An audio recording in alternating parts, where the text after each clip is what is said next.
Hello everyone, today we are going to discuss arrhythmias. Arrhythmias are basically classified into bradyarrhythmias and tachyarrhythmias. A bradyarrhythmia is defined as an abnormal heart rhythm where the heart rate is less than 60 beats per minute, whereas tachyarrhythmia is defined as an abnormal heart rhythm where the heart rate is more than 100 beats per minute. So, bradyarrhythmias are basically the heart blocks, and I have previously discussed first, second, and third degree heart blocks in separate videos. So, our main focus for today would be tachyarrhythmias. Tachyarrhythmias are further subclassified into narrow complex tachyarrhythmias and broad complex tachyarrhythmias based upon the duration of QRS complex. First of all, let's talk about a normal QRS complex. We all know that QRS complex is formed by the electrical depolarization of ventricle.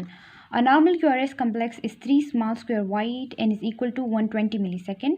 So whenever the QRS complex is normal, it is called a narrow QRS complex, but whenever it is wider than 3 small square, it is called a broad QRS complex. So as we know that the QRS complex is formed by the depolarization of ventricle, so whenever the electrical depolarization of ventricle is normal, the QRS complex is also going to be normal.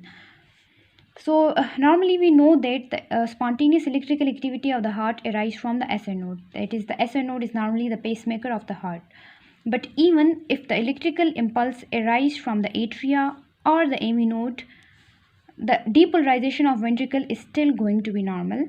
So the QRS complex would be normal.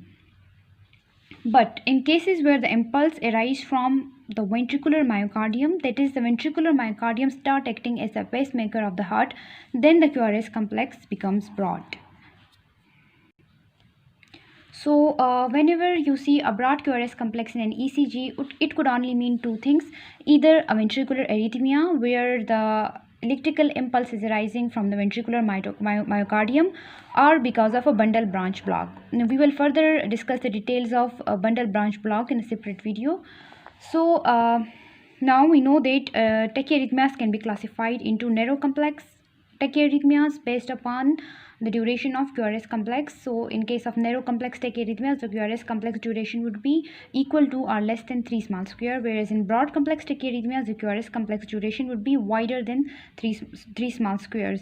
As we know that a broad QRS complex is only formed in case of ventricular arrhythmias. So broad complex tachyarrhythmias include ventricular tachyarrhythmias, that is ventricular tachycardia, tarsi de pointes, and ventricular fibrillation.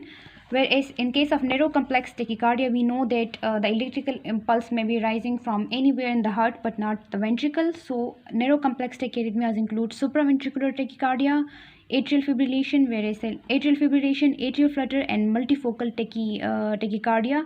In all these, the impulse arises from the atrial myocardium.